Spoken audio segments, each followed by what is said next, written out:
point the youth who are still navigating, as I am still navigating, to the direction of global megatrends. You want to innovate. You have ideas. You are gifted.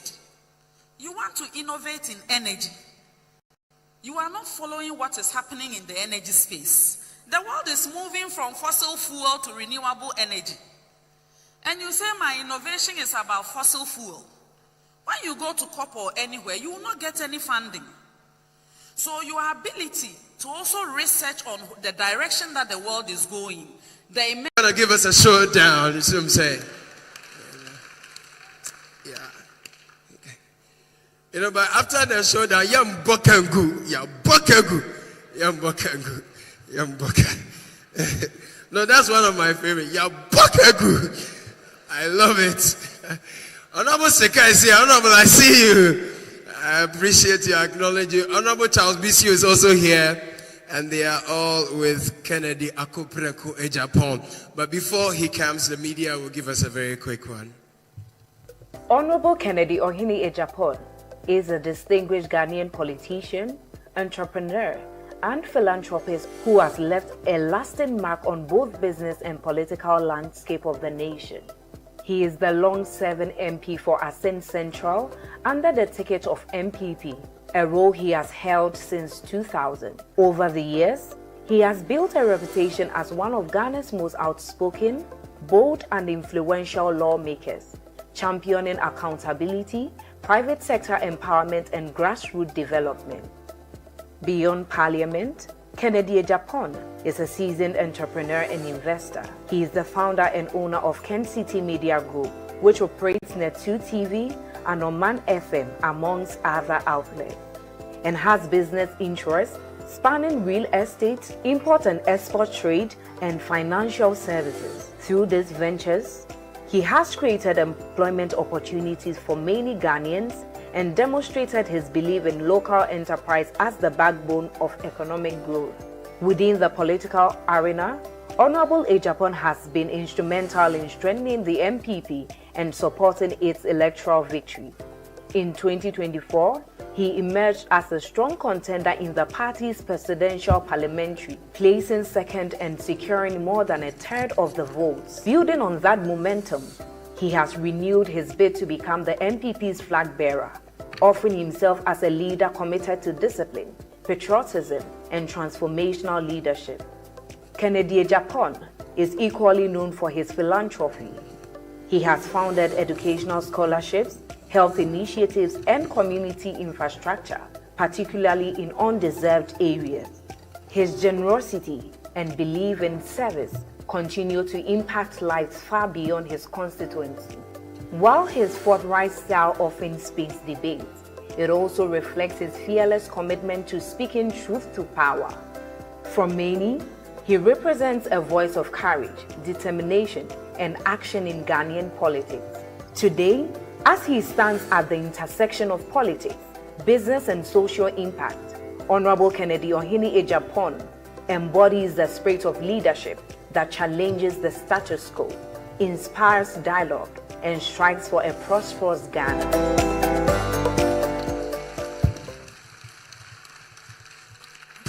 Thank you. Thank you very much. Transformation, indeed, our convener. We need to transform this country.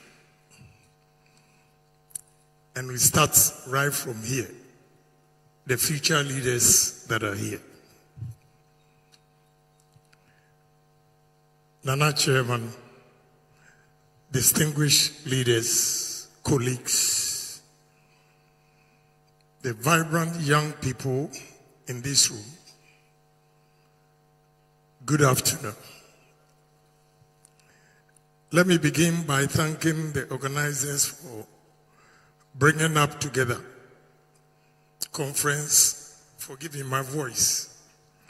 I have cold and I couldn't say no to this program, so forgive me.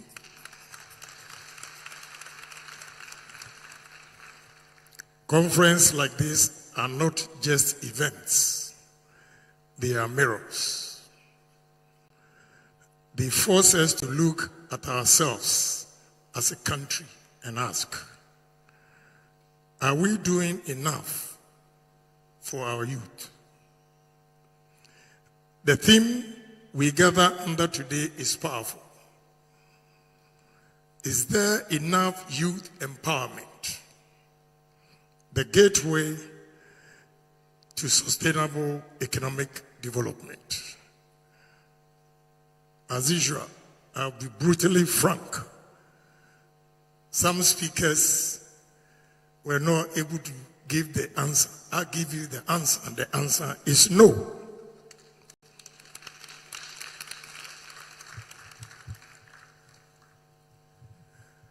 The answer is no because we've had brilliant youth in this country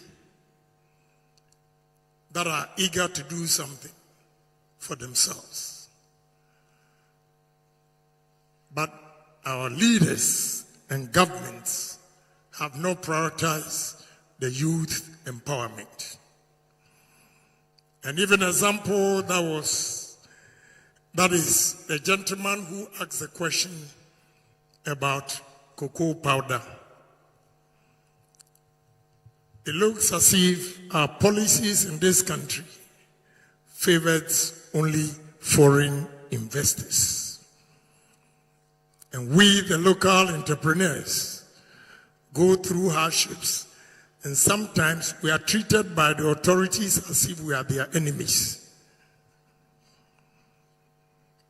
But the gentleman, I want you to go back to the Minister of Finance and ask him the law of the free zones. I have a factory at the free zones, so I know that at least 30% should be sold locally. So if you're going to buy something from the free zones and you've been able to establish that you're a citizen, why should you pay the duty? Go back and ask, so what is the essence of the 30% that they should sell locally?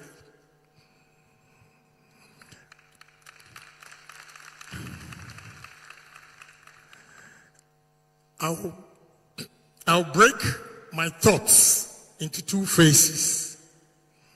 The first one is the government role to empower the youth.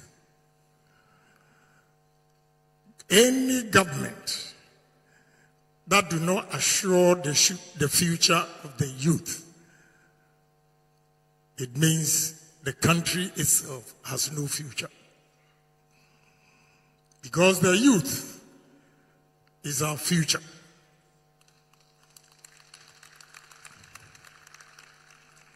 So what the government has to do, or any leader with a vision has to do, is to make sure you create an enabling environment for everybody, including the youth, to support especially their businesses. 2, the government should make it a point to explore talents in this country. We need to explore talents among the youth. And not only exploring talents, but to give them support, the necessary support, to make sure that they realize their dreams. I have a different approach. The theory must end. We have to be pragmatic. We should start from our universities. They should amend their curriculum to include pragmatism. If enough is enough, where I was in Adisado College and I could recite from scene 1 or act 1 to the end of Macbeth, I only got to understand what I was reading in Adisado College when I only went to Fordham University, that I could actually understand Shakespeare. We need to stop that and make sure when we talk about national service, for instance, speakers, an engineer who has completed university and needed experience, when he goes to national service for appointment or recruitment, they gave him a receptionist. How do you expect an engineer to be a receptionist and expect him to deliver? This is what we are confronted with as a nation. At least engineers should be introduced to companies specialized in engineering field to enhance whatever they've learned and the practical experience that will enable them take their destiny into their own hands. This side of the world, and my country, Ghana, our policies do not encourage the youth to take their destiny into their own hands. A country where they believe only the old has the wisdom and the knowledge. I'm afraid we need to change. We have to appreciate the youth, the talent, and their innovations. If not, we'll be lagging behind when it comes to technology and innovation. Those days when we were in school, when you take math set to exams room, you were disqualified. But today, they take their laptops to the classrooms. We have to accept. In the exams room, we have to accept that is the reality now. So we have to embrace it. But when it comes to Ghana, anything about the youth is relegated to the background. We need to change that. Again, as a nation, we need to change the mindset of Ghanaians, and especially the youth.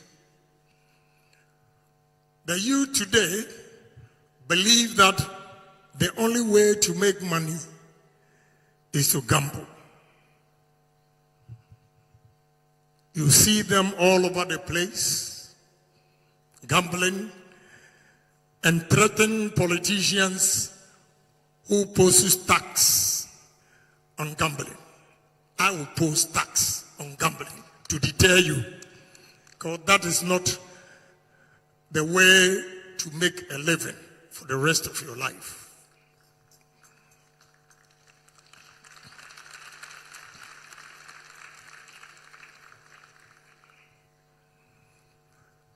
Let us identify young entrepreneurs and give them the support. I will use Asia Miracle as an example.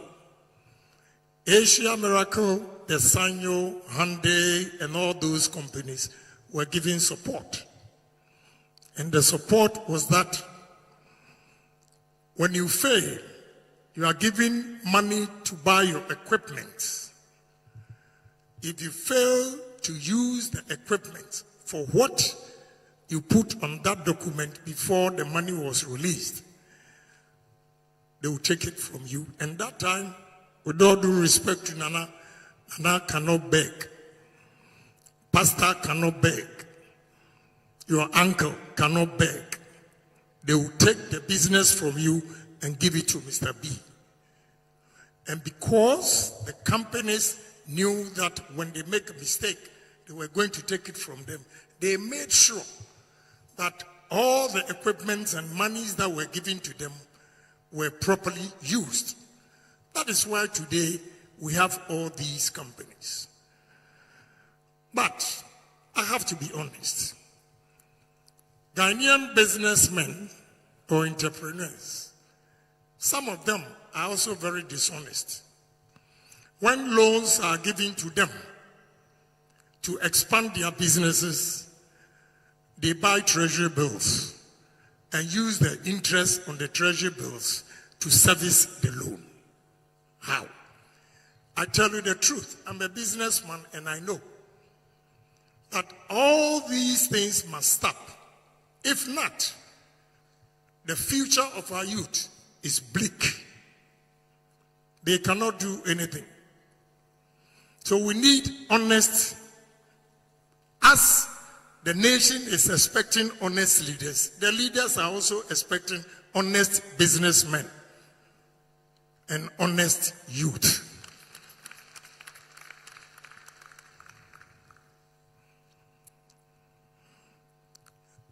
Now to the youth of this country, I know you have dreams. How are you going to realize your dreams? Let me share these few points with you. What I call 7 determinants of success. The 7 determinants of success. 1 is vision. You just don't sit here and call yourself a youth and expect government to do everything for you. All the successful people sitting here telling their story, none of them relied on government for his survival. They all work hard. So if you want to succeed as a youth, the first thing you have to do is to have a vision. Dream big. Do things big. Don't be a myopic thinker where everybody, when you explain what you want to do, your own colleagues will discourage you by saying, oh, you are too known, you are this. The moment they tell you you are too known, that should be an encouragement to you to push ahead for your vision.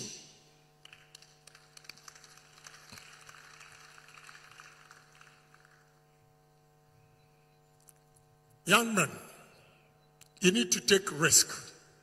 In life, if you don't take risk, you are not going to succeed. The future belongs to the risk takers, not security seekers. People, I'll give you an example of what I mean by security seekers.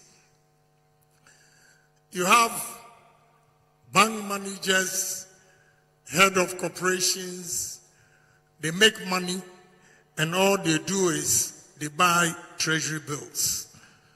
They don't want to take risk. When they buy the treasury bills, they tend to forget that it is somebody who is managing it for them to get their returns. And if I am managing your business to give you, say, 50%, it means I must make 100%. Now, why don't you manage your business and get the 100% yourself? So you have to take risk in all your endeavors. Without taking risk, you can never succeed.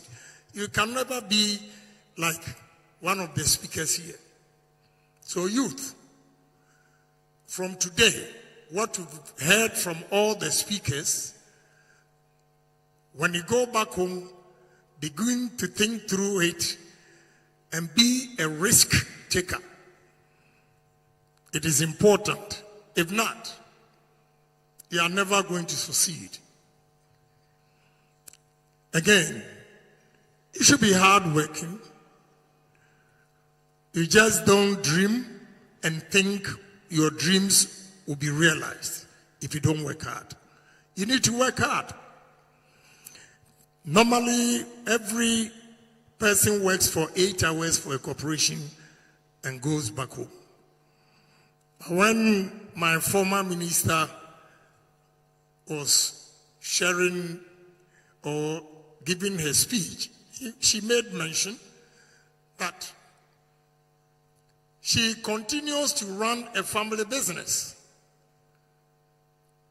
and also work as a politician. What it means is that she makes money from the restaurant and makes money from politics. Anybody who works once, say 8 hours, and go to his comfortable home and enjoy, do not expect to make the same money as the one who has 2 jobs. Because if politics will give the minister, say 50,000 a year, restaurant may give her 100,000, and put together she has made an annual income of 150, compared to the one who works for only 8 hours and makes 50,000. What it means is that former minister has a higher purchasing power because she has 150 and you have 50. She can afford a lot of things which you cannot, the one who earns only 50,000. So you have to make sure you work hard. And if you work hard, the paramount what you have to do with the money you make is to have ability to save. You should be able to save some of your money, no matter how low or small your income is, because of the rainy day. Let me sound political a bit. Going around Western North, Ahafo, and Bono, I saw all the cocoa farms are dying. The cocoa, they can't do anything about it. And I called Cocoa Board to ask, my brother, I'm going around, and the way I see our cocoa trees, what is happening? He said there's a disease called swollen shoots. So what are you going to do? And listen to the sad part. He said, we have borrowed money from World Bank to plant new trees. And my question is, for over 100 years that we've sold our cocoa beans, we didn't think of rainy day that we have to save at least 5%. 5% of our earnings. And today that they have a swollen shoot, they are going to borrow money from World Bank before they can correct the wrongs. It's a shame. So don't be like the government who doesn't save. Save. If you are not married, save 70% of your income. If you are married, the couples should save 30% of their income because of maybe they can have kids. Why I say 70% is that the youth, when they come out of college and they get their first employment, all they think of is to have a girlfriend and a boyfriend. So they need their freedom. They have to be independent. But it comes with cost. Freedom comes with cost. When we are staying with parents, they will not let you pay rent, but at least when you come in, you buy food and bring it. And rent, ask our leaders here, rent takes about 30% of our income that we earn. So if you have a job and you are thinking of your freedom and you go and rent, a friend of mine went to rent in America, rented a place thinking the woman will help her. Meanwhile, the woman was sending money to Kwahu and it created problems between them. So you need to save about 70%. Stay with your parents for about 5 years. Accumulate capital and use the capital to start a business. you will see that your classmates who had a job and rented a place with a boyfriend or girlfriend will definitely be far, far behind you when it comes to capital. And a day will come that your accumulated capital that you have invested, when you are spending, you do not even feel it because you have enough for yourself.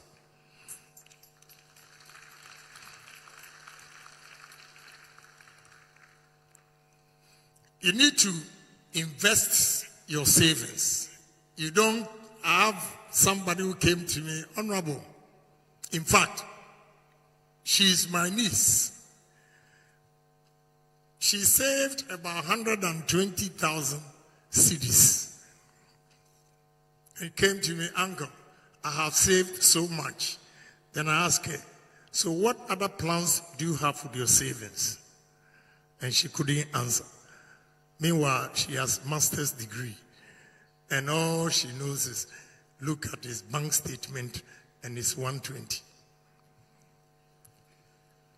You need to invest the $120,000 by taking risk.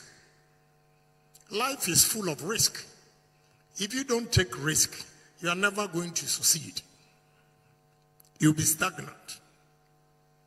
Again, the famous of all, when you hear Agyapong is rich, he is this and that, my cardinal principle in business is honesty. Honesty.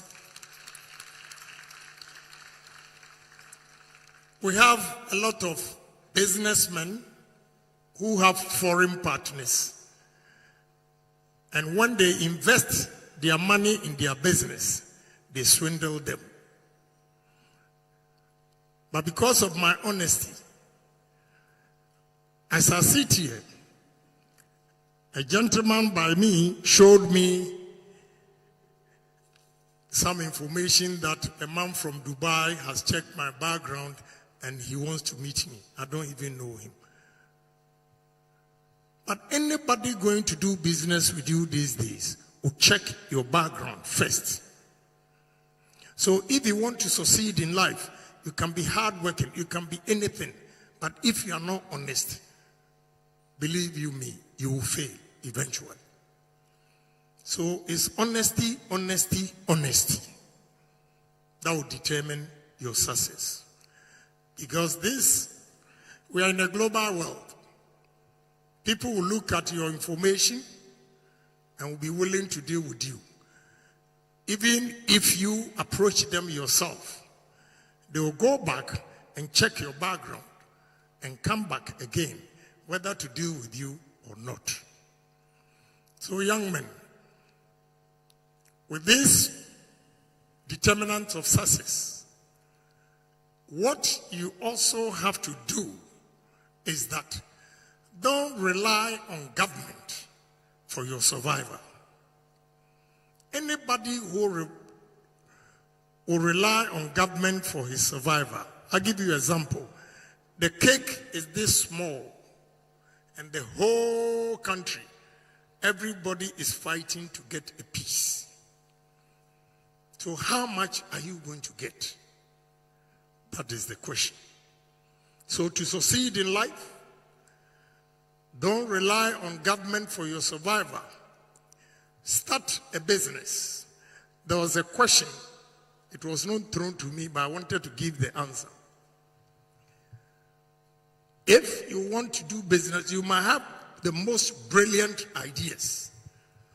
But if you come to me with 0 down payment and expect me to give you 100% of your dreams, I'm afraid I'm not going to do it. I would not want to do it because I give you the money freely, you will spend it anyhow. I want to see your commitment. Even if you've committed 20%, then I will see the seriousness in you for me to invest in you. But coming in with brilliant ideas And such people, they can really talk to convince you. But I've gone past that. So show commitment that indeed you believe in your product. 2, indeed you believe that the project is feasible. If you are able to commit yourself, then I will consider also assisting you. So young men and women here, it is not magic to be successful. Just simple things. But the government has to do a lot as well. Yesterday, I watched CNN and I was so inspired by Ghanaian women. Let's clap for Ghanaian women.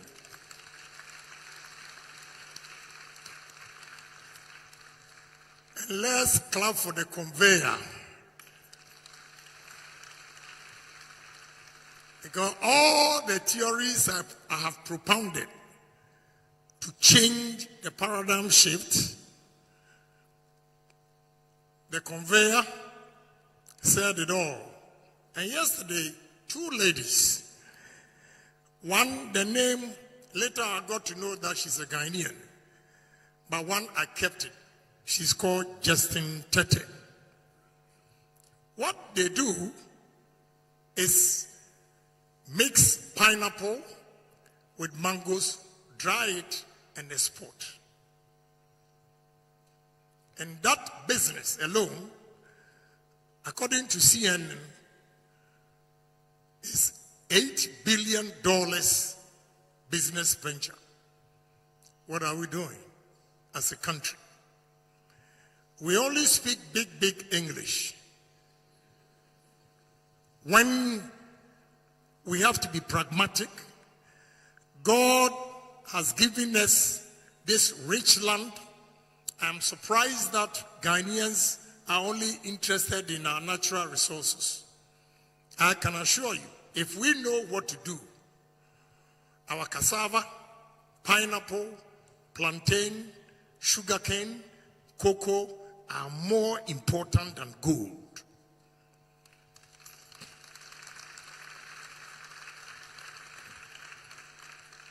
We are lacking a leader who has creative mind and business as well. That is what we are lacking. So we have to make sure that we go back. I think on YouTube, you will see these ladies, what they are doing. Another time, I saw 2 ladies in real estate, also featured by CNN. It shows that the women are now aggressive. They are not waiting for their husbands to give them chop money. Clap for them again.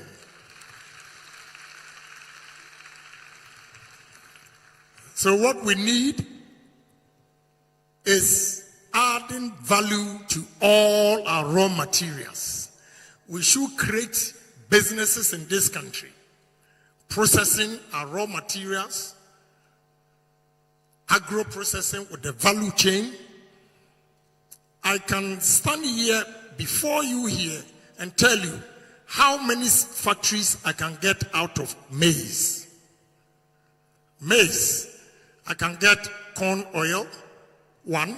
2, I can get ethanol. 3, I can get maize flour. 4, I can get poultry feeds. 5, I can produce Cerelac. 6, I can produce corn flakes. What are we doing? We can use cassava for 32 different products. We use cassava for ethanol. We use cassava for starch. We use cassava for powder. We use cassava for poultry feeds. So many things we can do. Cassava biscuits. What are we doing? That is the question. So young men and women here today, this afternoon, if you are fortunate to get government job, fine. But if not, begin to pick mangoes, begin to pick the pineapples. I have a young man who came to me with 2,000 acres of mango farms and 500 acres of coconut farm. I can tell you, so many things you can do with coconut, so many things you can do with pineapple or mangoes. So young men and women here, let's go into agro-processing. We are not going back to the agrarian style of farming. We are going to use technology, mechanized farming. Then from there, we add value to all our raw materials. And we'll make more money than the gold. Before I take my seat, let me give you an example. If you don't know, the fastest growing economy in West Africa here now is Benin. And he's using two things. One, cotton. Two, tourism. Ghana, we produce cocoa over 100 years. And now we go to World Bank for 500 million. Or we hedge our cocoa for $500 million. A population of 9 million, Benin, this year, the revenue from cotton was $650 million. Strike the average and see.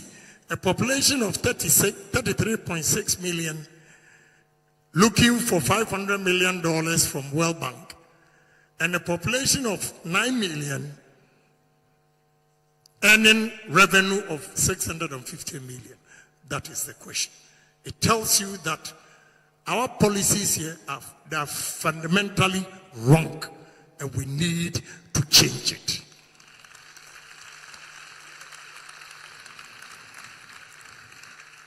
We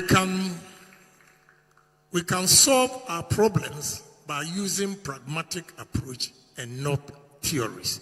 Thank you very much. Thank you so much. Grateful for your time and your thoughts. We appreciate your passion and your zeal to lead.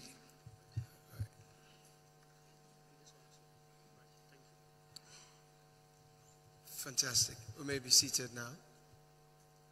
Excellent. Honorable Kennedy Agyapong spoke about women enterprises, women in business. A good thing is that we've had women in business, women in media, women in governance. And so very shortly we'll have one such to speak to us. We have the Deputy Presidential Spokesperson here in person of Shamima Muslim. She'll be addressing us very shortly. Please put your hands together, that's okay. Yeah. Now, earlier when the CEO of Vodek Africa was speaking, he did mention that for every young Ghanaian who has a business, you have a partner in Vodek Africa. What we've been doing, we've been running some pitch competitions, and we have some finalists, some winners. We want to honor them and award them. So whilst our dignitaries are here, we'll employ you to wait a while longer. We would want you to inspire them by presenting some of the prizes we have for them, and then we will continue. We'll have Madam Shamima Muslim engage us, and then we will crown the conference today. Please put your hands together for Akosia Kunedu, who have been doing this with all day. She will take care of the next session. Thank you. Let's put our hands together for her one more time. Thank you. Right. So we were on a journey, as he said, and we discovered 1,000 businesses. We discovered 1,000 businesses, startup businesses in the country. And a few of them were successful, and we are here to support them. We are also here to reward them.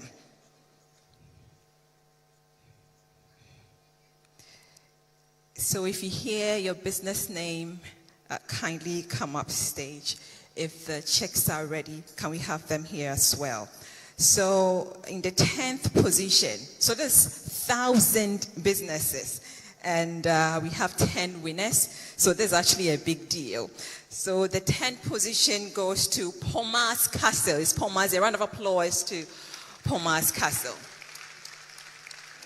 I was there, and they made these pictures, interesting ideas, so you could see